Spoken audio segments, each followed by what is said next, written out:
Hello everyone and welcome back to the Intro to C course MCS 1142. Today is week 6A, which is June 22nd, 2021, which is the 12th session out of 20 sessions of semester summer 2021. Today, and according to the syllabus, we will review the midterm exam and provide you feedback so that you go over your mistakes and learn from them for the future tests and exams and future courses as well.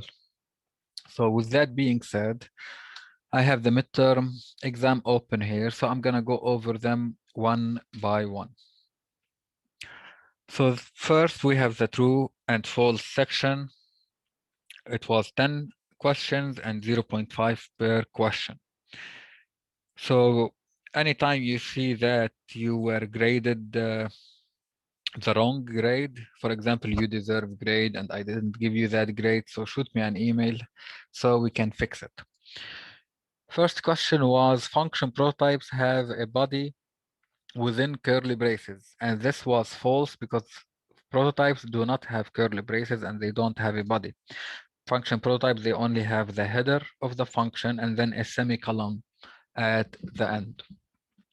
Second was if variable myvar equal 1, then printf will display 2. This was false because it will display 1 first and then it will increment. Myvar comes first and then the increment operator. So this is postfix increment. So first it will display the value and then after the execution is done for this statement, it will display, it will increment the variable. Number 3 was for int equal to, for int I equal to I less than 8, then I plus plus. This will execute 6 iterations. The answer is true because it will go from 2 all the way to less than 8, so that's 7. So 2, 3, 4, 5, 6, 7, and that's it, 6 iterations. Number 4, programs that have syntax errors will compile but will not run. This statement is false because if you have syntax errors, it will not compile. Eventually, it will not run as well. You need to learn the different errors. So you have 3 main types of errors. You have I'm not sure if we went over this, but I'm gonna go over them again. So we have logical errors. Then we have runtime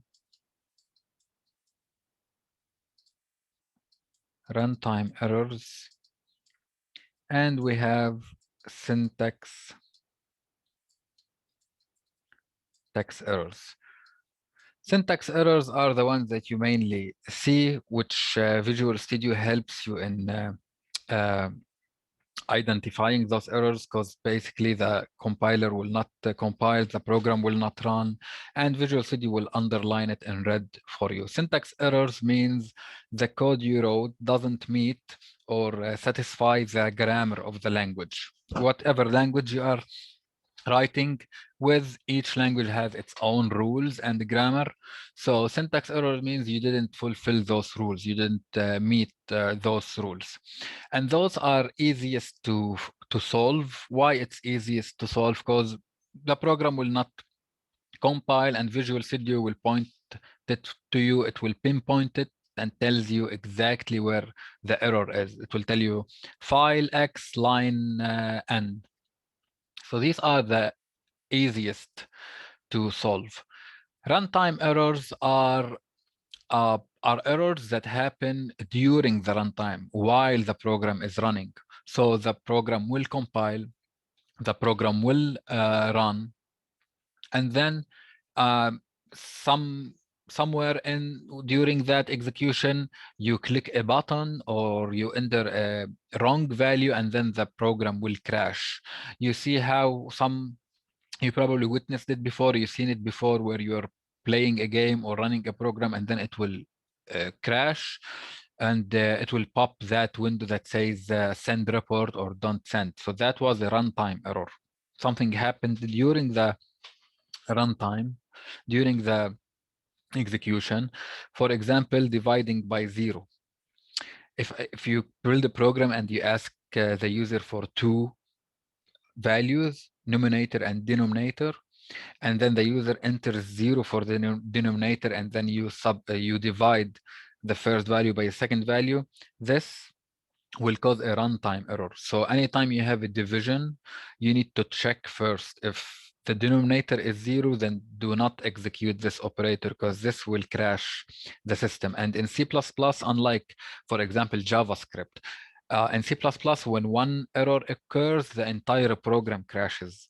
In JavaScript, on the other hand, if I remember right, if something happens in a piece of code, then that piece of code will fail, but the program will not crash. Unlike C++, unlike C#, maybe most languages that are not scripting languages, they will crash. The entire execution will crash, not just that piece of code. This is for runtime. Then you have the logical errors. Logical errors are so the program builds and then it doesn't crash, but it provides a wrong result or wrong value or wrong output. For example, let's say you have a program for addition. Asks the user for two numbers and then add them together and then display the result. Let's say the user enters 1 and then enters 2. Then the program displays 4. So it didn't crash and it compiled fine, it ran fine, it didn't crash, but it provided the wrong value. 1 plus 2 is not 4. So this is a logical error, sorry. This is a problem in the logic of the program. These are the main three types of errors. Then you have other stuff when it gets detailed, but they all go under the same category. For example, in runtime error, you start controlling those crashes and then you throw an exception. You will learn about those in computer science 2 course. Also logical error, you can have some control and management over these. A good example would be, let's say you have a rocket, right, spaceship, and it needs to go, it needs to launch. So this is a space station, launching station, and then you're heading to the moon. This is the moon. So with syntax errors, the rocket doesn't launch at all. It doesn't start, it doesn't launch, so nothing happens. You press the button to launch and then it doesn't launch. With runtime error, with runtime error, let me draw it again. You're heading to the moon. With runtime error, you press the button to execute, to launch, and then the rocket starts going to the sky, and then at some point it explodes. So something happens through or on the way, and the system crashed. And it exploded. Mission failed. Logical error would be you have the rocket and you have the launching station. You're heading to the moon, and then you press the button, it launches, it runs, it keeps running, but instead of heading to the moon, it goes somewhere else. It goes to Mars. That was a logic error. So it executed, it launched, it didn't crash, but instead of going to the moon, it went to Mars. So these are the three different errors, error types, basically. Number 5 was an illogical error. In a logical or true or false will evaluate to false. I had a mistake in here. So whoever had it correct got the grade. Whoever got it wrong didn't get the grade. True or false will evaluate to true, because in or you need at least one of them to be true in order to evaluate to true. Number 6, 1 plus rand modulo 11 will give a random number between 0 and 11. This is false. This will provide you a random number between 0 and 11. Why? Because this alone will give you 0 to 10, and then you're mapping it plus 1. So 0 to 10 will become 1 to 11. Number 7 is, in an algorithm flowchart, the shape of a decision making is the diamond shape. This is correct. Number 8, both continue and break will terminate the current iteration. This is true. Whether you execute continue in a loop or break in a loop, you will terminate the current iteration. The current iteration for sure will be terminated. If you use continue, it will continue to the next iteration. If you use a break, it will go out of the loop, but both will terminate the current iteration. Number 9, CPU is a software. This is false. CPU is a hardware. Number 10, this statement does nothing. 4 braces, 2 semicolons, does nothing. This is false because this will do something. This alone, as is an infinite loop. It will keep running infinitely. However, you can have the conditions and initialization statement outside the condition somewhere else and the increment operator someone else, and it will not be an infinite loop. Then we go to the multiple choice. Multiple choice. The best way to construct a program is to build it as separate pieces. This is called, and we went over it, it's called divide and conquer. So divide and conquer is the correct answer. Number 2, when a called function completes its task, it normally returns the call. So whoever called it will get back the control. So returns to the calling function. Number 3, a valid reason for building programs using existing functions is a valid reason.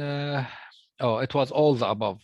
So all the above, if you go back to your test, all these are valid reasons to build your program using functions, existing functions. Number 4, the function prototype double my square root and x does what? The correct answer is, in this case, it's A, defines a function that takes an integer, yep, as an input or as an argument and returns a double. That's correct. So it takes an int and returns a double. In comparison to everything else, all the rest are wrong or not likely. So this is the most true answer. Number 5, which of the following is not an indication that a function may be too complex? Is not an indication. So out of these, large size is not is an indication. Large size, if you have a function that has a large size, then yes, it might be too complex.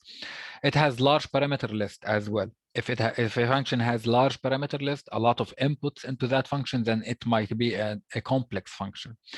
Its name is a clear reflection of its function or functionality.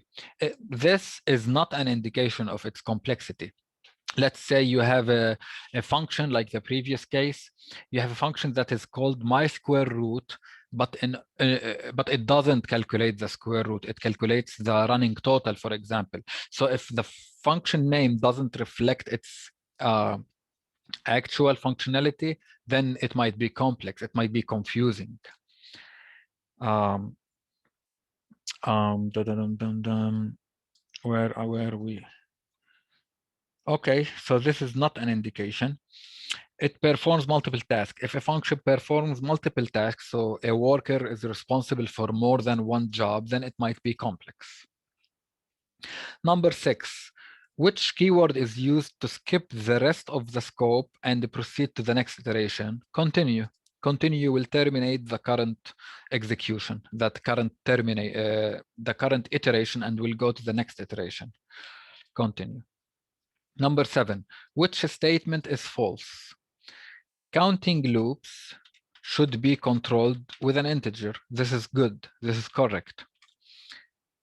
Indent the statements in the body of each control statement for clarity. This is good. You have to indent. Put a blank line before and after each statement to make it stand out. Yep. This should be done. Actually, no. You don't want to add a lot of blanks. You don't want 10 blanks. One blank, yes, but the 10 blanks between each line, no.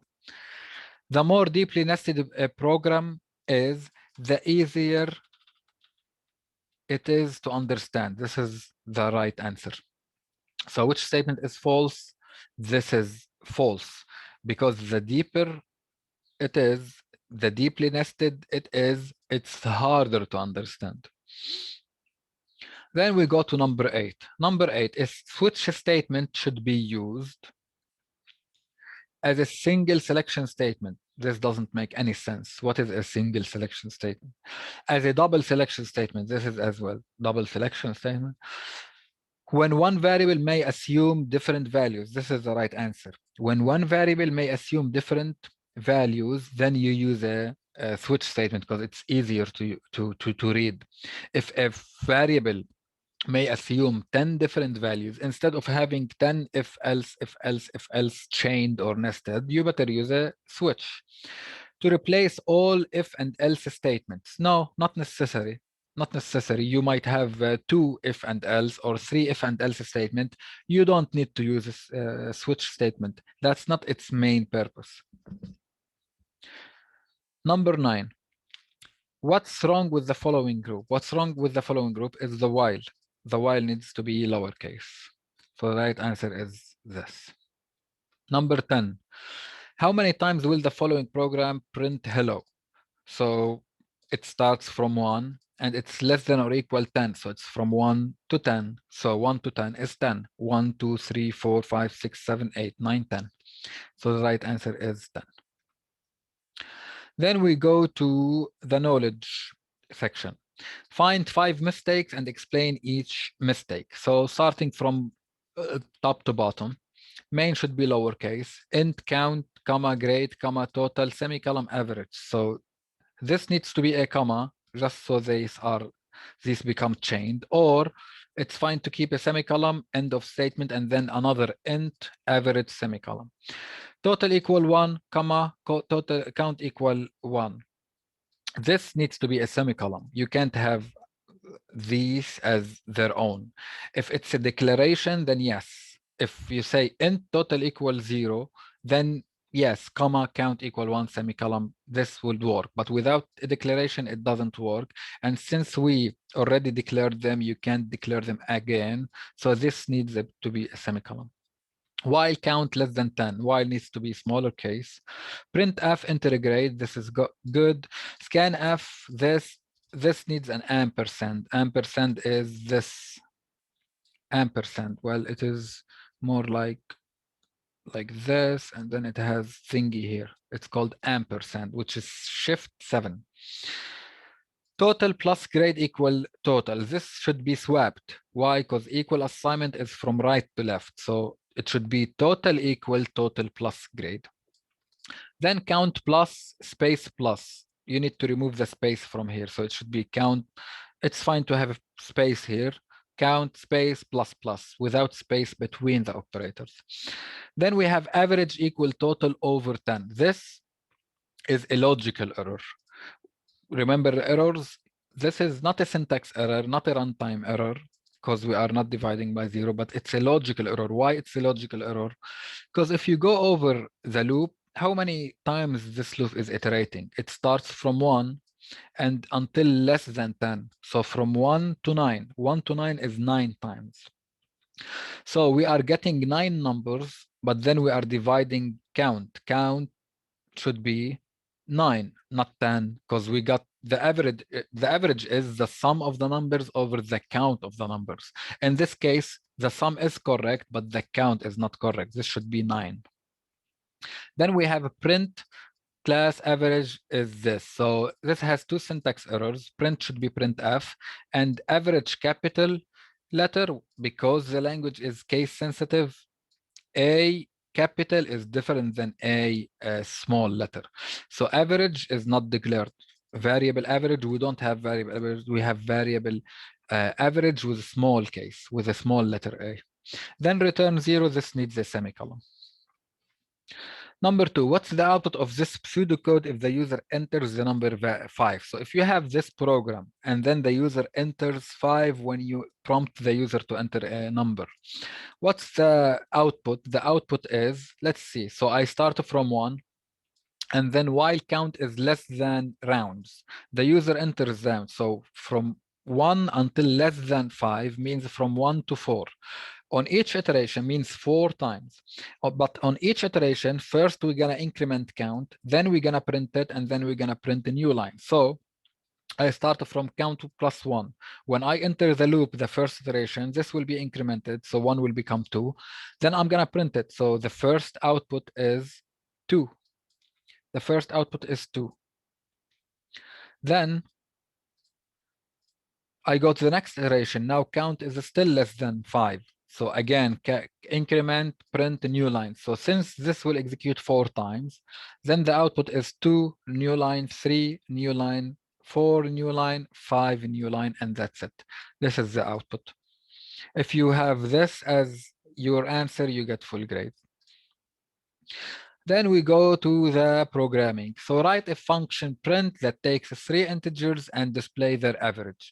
Write the code in main that calls this function. So it's pretty simple. It's asking you to write a function that takes 3 integers and display their average. So takes, not reads. So they come as an input from main, and it calculates and then it displays. So this function is void, because it doesn't return anything, it just displays, but it takes 3 inputs. So let's go over it. So I'm gonna remove these. We need this, we might not need this, we might not need this, so I'm gonna remove them. So printf takes 3 integers, so it doesn't return, so it's a void. Print int first, I'm gonna say argument first, int argument second, int argument third. So what does print do? Print takes these 3, calculates their average, and then displays the average. So what I can do is one line. Printf, the average is float. So I wanna display the double of whatever a first plus a second plus a third over count. You should have learned this through the book. So this would convert whatever next, casting it to double, and then divide. And I need to wrap it. Why? Because I don't want the division to happen first. I want the sum to happen first and then divide. Because if I don't have the brackets, it will divide the 3 over third over 3 and then add them to each other. Remember the order of precedence? This operator executes before this operator, and I don't want that. I want all these to execute first and then divide.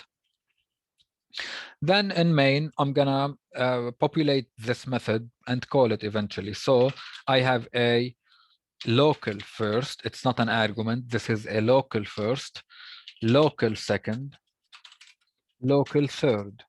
Then I'm gonna ask the user to enter 3 numbers separated, because I want to read them in one way, so in one go. So I'm gonna ask the user to enter 3 numbers separated by space. So enter 3 numbers separated by space. Then I'm gonna scan f. I'm gonna say read decimal space, read decimal space, read decimal space, because they are separated by a decimal, by a space. So first, the number will go in first, second will go in second, and third will go in third. Now that I have those 3 numbers, I'm gonna call print. I'm gonna say print L first, pass it first one, pass it the second one, and pass it the third one. So if I run now, and I add here, and I say,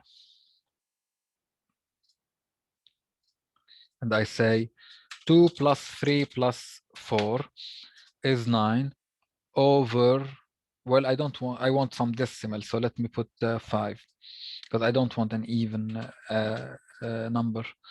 I want 10, so 10 over 3 would be 3.333. So I'm gonna go over 1 plus, not plus, 1, was it 2? Sorry, forgot. 2 plus 3 plus 5. So 2, 3, 5. Answer is 3.333. This would be it. If you answered this way, you get full grade. Or you can move this to the bottom, have a prototype at the top. If you have a different way of calculating it, basically putting this in a variable first and then dividing that variable by 3, converting it to cast, etc. Then as long as you get the right answer, you are good. If you do anything in main other than reading and calling the function, you lose grades. If a print reads from the user, you lose grades because that's not what's stated in the question. Using only a C switch and printf, write the code for the following program. So ask the user to enter an integer between 1 and 5. Display a message based on the entered value. So notice that you need to display the double quotation. So pretty straightforward. Pretty straightforward. I'm going to have to int L input, read it from the user, right?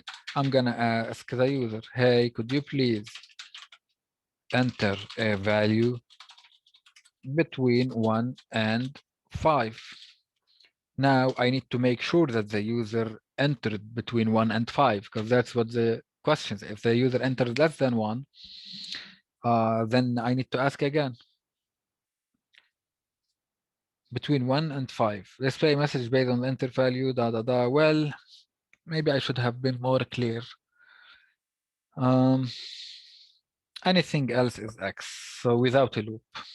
Next session, next time this question comes over in my test bank, I'm gonna fix it. So printf, scan a number into L input. Now I want to switch based on that input, L input. First case, case 1, break. Case 2, break. Case 3, break, and then anything else. The anything else in a switch is default. And I don't have to have a break in default. Why? Because it's the end of the switch anyway. So case 1, I need to print double quotation. So that's my double quotation, A, and then another double quotation. Yep. New line. Same. Space, space. In this case, it's B. In this case, it's C. In this case, it is X. Save. Go back to the question, A, B, C, X. Now I execute and test. I don't just write the code. I test it.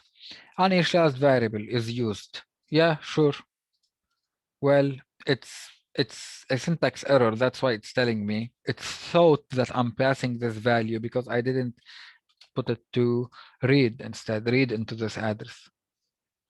So enter a value. If I enter A, double quotation A, that's good. That's good.